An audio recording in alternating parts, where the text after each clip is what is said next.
anak-anak, kembali lagi kita dalam pembelajaran IPS dengan judul pengaruh interaksi antar ruang terhadap kegiatan ekonomi, sosial, dan budaya di Indonesia dan di ASEAN bersama Ibu Raya.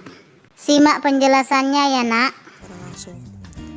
Untuk pertemuan hari ini kita akan membahas tentang pengaruh interaksi antar ruang. Materi sebelumnya kita sudah membahas ya pengertian ruang dan interaksi antar ruang. Hari ini kita membahas tentang pengaruhnya. Ruang satu dengan ruang yang lainnya tidak dapat dipisahkan satu sama lain. Contohnya gini, meskipun kamu berada di rumah, tidak dapat kemana-mana, tapi kamu tetap dapat terhubung dan berinteraksi dengan banyak orang, yaitu dengan adanya internet. Interaksi antar ruang beragam wujudnya. Contohnya kegiatan pariwisata, manfaat dan fasilitas umum, kegiatan pemasaran dan distribusi barang yang merupakan contoh interaksi antar ruang. Interaksi antar ruang menyebabkan perubahan di berbagai bidang. Ada perubahan ke arah negatif, ada pula perubahan ke arah positif. Perubahan tersebut mencakup di bidang ekonomi, pendidikan, sosial, budaya, dan lingkungan. Untuk lebih jelasnya, siswa-siswiku, kita akan melihat dan mendengarkan video tentang apa sih pengaruh dari interaksi antar ruang. Sebelumnya, alangkah baiknya kita siapkan ya alat tulis untuk kita mencatat atau melihat poin-poin penting dari penjelasan pengaruh antar ruang. Oke, mari kita saksikan videonya. Interaksi antar ruang beragam wujudnya. Kegiatan pariwisata, pemanfaatan fasilitas umum, kegiatan pemasaran, dan distribusi barang merupakan contoh dari interaksi antar ruang. Interaksi antar ruang tersebut menyebabkan perubahan di berbagai bidang.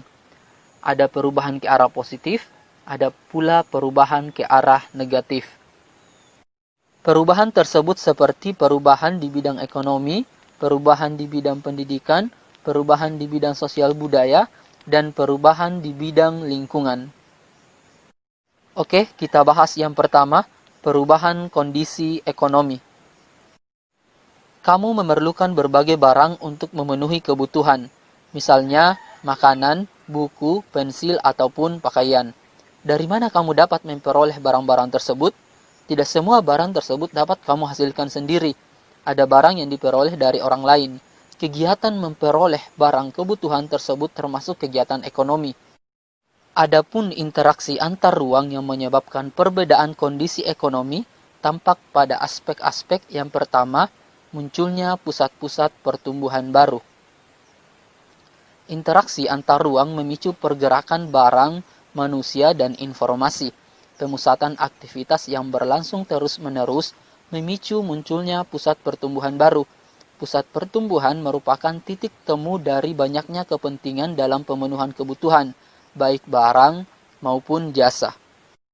Pusat-pusat pertumbuhan misalnya kawasan industri, kampus, dan pusat perbelanjaan. Pusat pertumbuhan lambat laun akan memicu perkembangan permukiman, warung, dan berbagai layanan jasa. Kondisi ini menyebabkan wilayah pusat pertumbuhan menjadi ramai.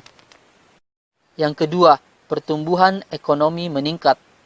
Perekonomian suatu wilayah dapat berkembang karena potensi yang ada dan pengaruh wilayah lain.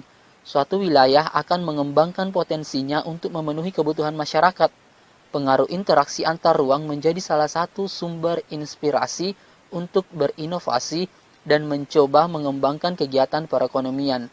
Aktivitas ekonomi menjadi lebih variatif sehingga menambah produktivitas masyarakat. Aktivitas ekonomi yang beragam memicu pertumbuhan ekonomi. Yang ketiga, daya saing ekonomi meningkat.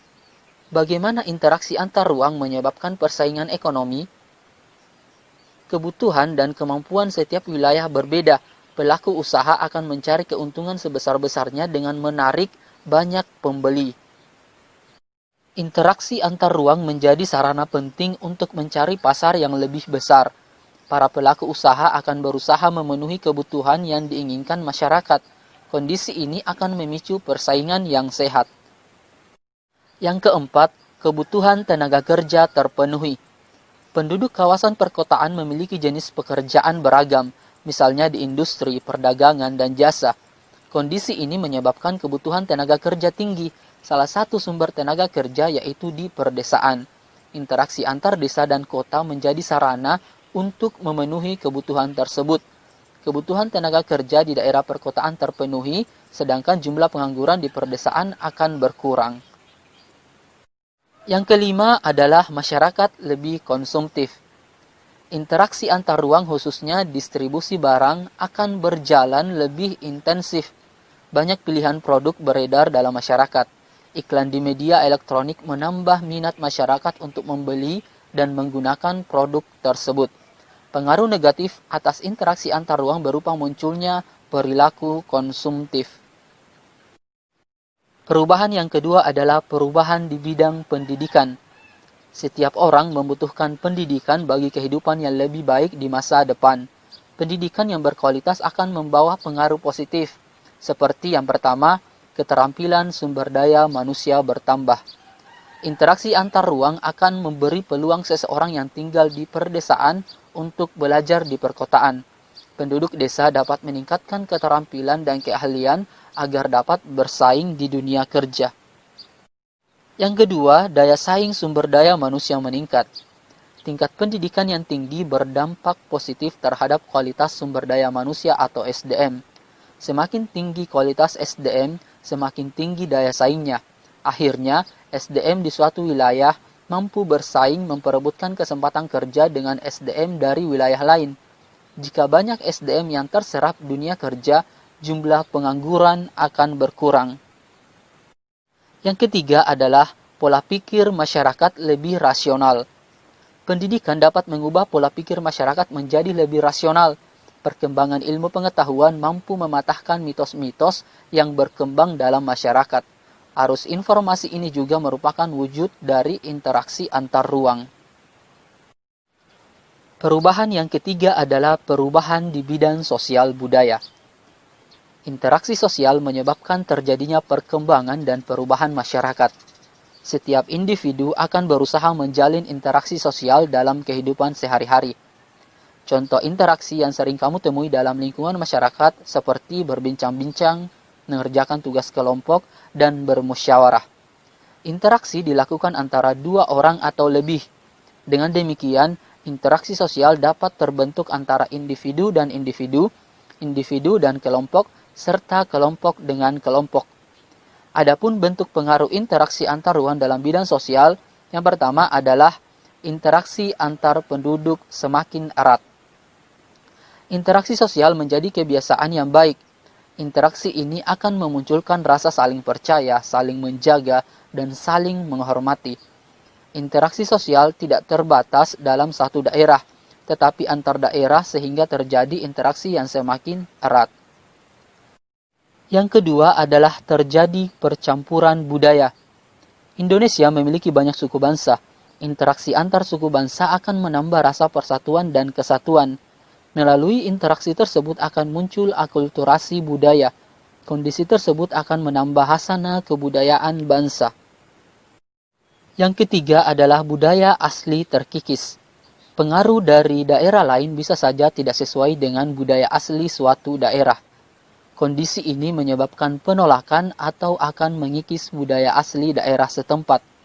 Pengaruh buruk ini dapat dicegah dengan membentengi diri dan menyaring budaya yang masuk. Yang keempat adalah jangkauan interaksi lebih luas dan lebih cepat. Saat ini, internet sudah menjadi penghubung antar daerah. Jarak dan waktu bukan menjadi kendala yang berarti. Informasi dapat tersebar secara cepat dan akurat. Kondisi ini menunjukkan interaksi antar ruang menjadi lebih luas. Perkembangan ilmu pengetahuan dan teknologi semakin pesat. Kamu dapat mengamati dari kegiatan sehari-hari. Banyak kegiatan penduduk yang melibatkan penggunaan teknologi. Majunya teknologi didukung oleh penguasaan ilmu pengetahuan yang baik. Kamu dapat memanfaatkan teknologi untuk memudahkan kehidupan sehari-hari. Penggunaan teknologi tersebut hendaknya dilakukan dengan bijaksana.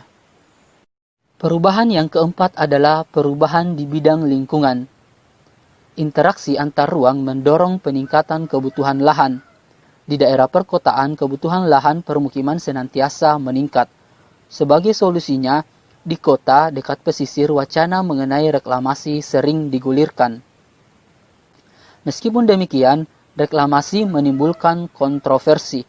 Ada pihak yang setuju dan ada pula pihak yang menolak. Peristiwa tersebut hanya salah satu contoh dampak dari interaksi antar ruang bagi lingkungan. Dampak lainnya seperti yang pertama, alih fungsi lahan. Penggunaan lahan disesuaikan dengan kebutuhan penduduk. Seiring berjalannya waktu, aktivitas penduduk meningkat sehingga kebutuhan lahan bertambah. Interaksi antar ruang yang intensif dekat pusat pertumbuhan memicu perubahan dalam penggunaan lahan. Lahan sawah yang digunakan untuk pertanian diubah menjadi permukiman. Kondisi ini disebabkan oleh peningkatan kebutuhan permukiman. Yang kedua adalah potensi kerusakan lingkungan meningkat. Jumlah penduduk semakin besar, kebutuhan hidup pun meningkat, sehingga mendorong proses interaksi antar ruang. Interaksi antar ruang yang berlangsung semakin intensif dapat meningkatkan eksploitasi lingkungan. Eksploitasi yang berlebihan berpotensi merusak lingkungan. Apabila lingkungan rusak, potensi bencana menjadi tinggi. Apa yang bisa kita lakukan untuk mencegah dampak negatif interaksi tersebut? Pemanfaatan lingkungan memang diperbolehkan. Akan tetapi, pemanfaatan tersebut hendaknya diikuti dengan sikap tanggung jawab. Dengan demikian, pemenuhan kebutuhan hidup dapat berjalan selaras dengan kelestarian lingkungan. Oke, sampai di sini pertemuan kita hari ini. Lain kali kita lanjutkan. Salam sehat untuk kita semuanya.